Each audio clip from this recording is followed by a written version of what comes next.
નડિયાદમાં વડાપ્રધાનના 12 વર્ષ પૂર્ણ થવા બદલ સફાઈ અભિયાનનું આયોજન।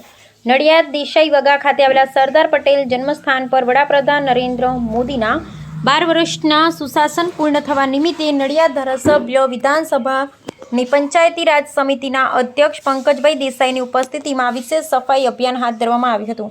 આ પ્રસંગે ધારાસભ્ય પંકજભાઈ દેસાઈએ જણાવ્યું હતું કે વડાપ્રધાન નરેન્દ્ર મોદીએ દેશમાં શાસન કરવાનું 4399 દિવસનો વિક્રમ સ્થાપિત કર્યો છે અને પ્રજાએ ચૂંટીને તેમને 12 વર્ષ સુધી સુશાસન માટે જે જવાબદારી સોંપી હતી તેમાં તેઓ સફળ રહ્યા છે। આ 12 વર્ષ દરમિયાન વડાપ્રધાને કોઈપણ વર્ગને બાકાત રાખ્યા વગર અનેક એવી યોજનાઓ બનાવી છે જેનાથી ગરીબો અને વંચિતોને સીધો લાભ મળ્યો છે। તેમણે કરેલા પ્રયાસોથી લોકોનું આર્થિક જીવન સ્તર ઊંચું આવ્યું છે।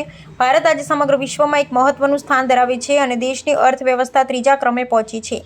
વડાપ્રધાન જે સ્થાનોની મુલાકાત લે છે ત્યાં લોકોમાં અત્યંત ઉત્સાહ જોવા મળે છે અને દેશમાં વિકાસની નવી ભૂખ જાગી છે। લોકો નવી વસ્તુઓની માંગ કરી રહ્યા છે જે દેશમાં આવેલા એક મોટા બદલાવનું પ્રતીક છે। આ તમામ સિદ્ધિઓ માટે ધારાસભ્યએ વડાપ્રધાન નરેન્દ્ર મોદીનો આભાર માનવામાં આવ્યો હતો। આ પ્રસંગે નડિયાદના mayor Manish Patel, deputy mayor Kalpesh Raval, standing કમિટીના ચેરમેન પરાગ બારોટ સહિતના નડિયાદ મહાનગરપાલિકાના કાઉન્સિલરો તેમજ શહેર ભાજપ સંગઠનના હોદ્દેદારો ઉપસ્થિત રહ્યા હતા।